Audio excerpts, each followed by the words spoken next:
Hello and welcome to Reiki Gem Wellness. My name is Shannon and I'm a certified Reiki master and teacher and a certified gemologist, and I combine those skills and passions to provide you with the knowledge, the tools, and the opportunities to practice incorporating crystal healing into your daily life. And this is a new series that I've started called Let's Talk Crystals. And this video series has two intentions. And one is to show you how I use gemstones to support me in my life situations. So if these episodes feel a little bit more casual and unscripted, then that is exactly the goal. Because I'm just going to talk about what happened to me in the previous week and what gemstones and crystals that I reached for to help support me and how I did that. And then the second goal is to answer your questions about crystal healing. And I often get repeat questions in the comments, and I figured this is a good opportunity to start addressing some of those questions that I know you have on your mind. If you have questions about crystal healing and how to use crystals and gemstones, then make sure to post your questions in the comments below, because I'm collecting those and the questions from other videos, and that's how I decide which questions to talk about every week. And today we're going to be talking about the sending and receiving hands and what that means. But first, how was my week? Well, I think that I speak for a lot of people in that our life situation this year is getting a little old, and we're still generally on lockdown, and our family has been in the house for most of the year, and we're going a little stir crazy. It's the summertime in Texas. It's really, really hot outside. So most of the outside activities that we would normally do, they're kind of limited. And we're feeling a little bit of cabin fever. And what cabin fever means is that you just feel confined and stuck inside, and you're going a little stir crazy. And, it's a little too hot to play outside. And a lot of the activities we would do with the kids, which are indoor activities, though they're not safe right now. So one gemstone that helps me when I'm feeling confined is Blue Lace Agate. And this is just a gorgeous stone. It's the stone of expansion. And you can see that it's sky blue. And its energy is to help us feel expansive like the sky. Like when you go outside and you see that blue cloudless sky and you look at it and you can just feel open and wide and infinite. This is the energy that this stone gives us. And how I used it this week, as I'm starting to feel like I never leave this house, is, just finding a quiet space if you can and sitting with it, holding it, and kind of mentally releasing the walls around the home and energetically opening up the space. And I don't know if that makes sense. It's kind of what I picture in my mind as I'm sitting in the meditation, is just the walls and the roof of the house just dissolving and going away and helping me feel a little bit more open. And, sometimes, in the heat of summer, I'll go out like really early in the morning and sit outside with the Blue Lace Agate to just help me feel like I'm not claustrophobic anymore. So that's how Blue Lace Agate helps me. So if you've been feeling cooped up and confined in your house right now, in your living space, then Blue Lace Agate is a great stone to help you release that. And, on top of feeling a little confined, especially Monday, I felt really, really overwhelmed and stressed out by adult responsibilities. Adulting was getting to me. And I wanted a day when I could just kick back and do nothing and not worry about my responsibilities. But, the days I do that are usually when my husband's at work and the kids are at school, and don't have those anymore. And so if you're feeling the weight of your responsibilities hanging on you, and it's starting to stress you out or cause some anxiety, which it was for me, I was definitely in a loop, kind of a spiral of anxiety, then lepidolite is a wonderful stone to help if you're feeling a lot of stress or anxiety. And what I do for this is I find some quiet time. And again, quiet time is a little scarce these days. But maybe my kids are sitting at lunch at the table and I just go off into the bedroom for a few minutes and I sit with the lepidolite and I actively just try to release the grasp that stress and anxiety has on me. Just try to release tension in my muscles, release tension in my energy, and just try to let that go. And I'm not saying that it's easy. For sure, I'm not saying that it's easy.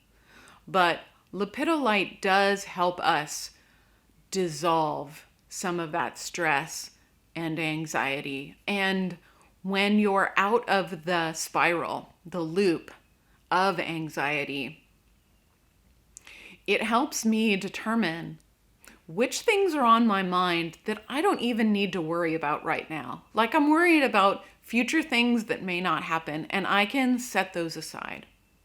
And there are things that I'm worried about that I don't even need to think about right now. Maybe that's a later in the day problem. And it helps me tune into only what I need to do or address in the immediate time frame.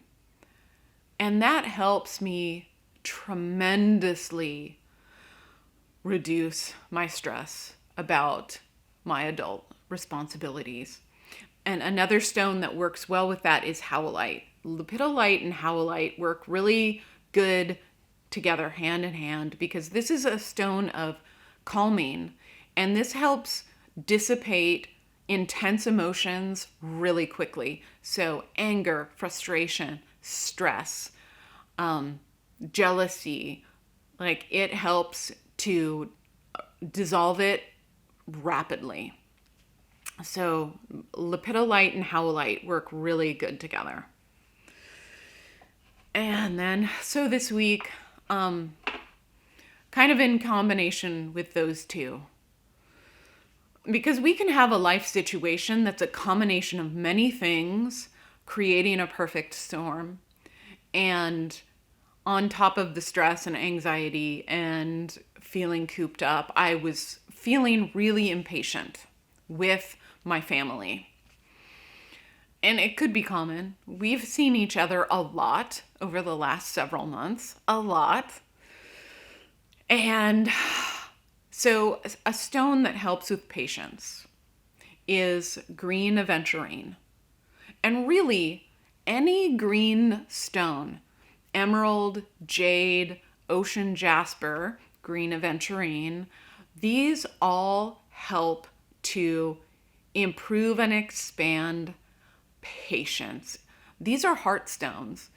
And patience, whether it be patience with other people, patience with ourselves, or patience with a situation, it's all about softening our heart space and having compassion for ourselves, compassion for others, and So when I'm feeling impatient, I, one, go get my green Aventurine and separate myself from the situation that's causing me impatience.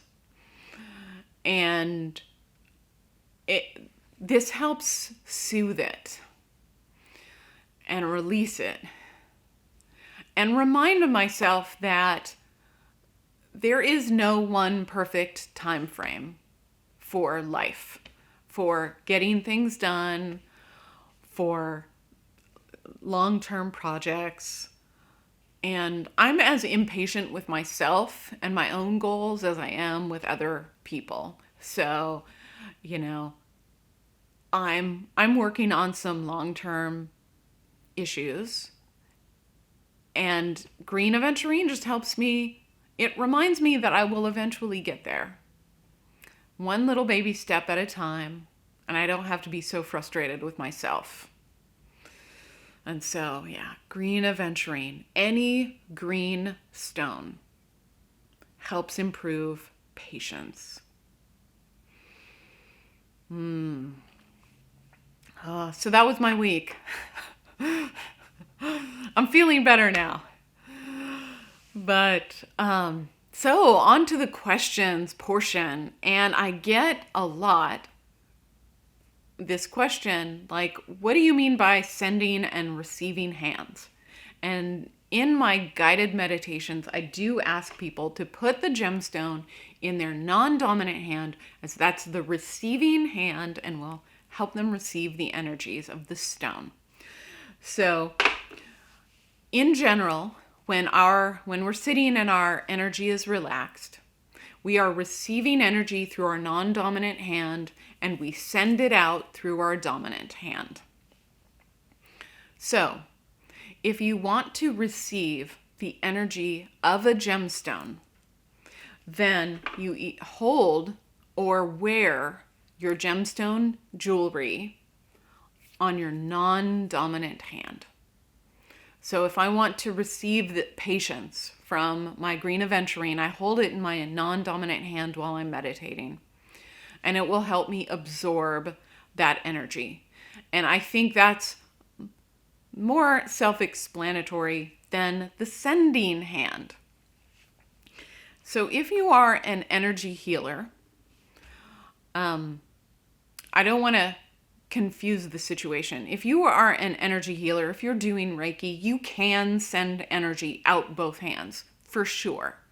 So if you're trying to send an intention out to the world, like, I want to send healing out to the world, then I will hold the stone in my dominant hand while I'm meditating to send out that healing to the world.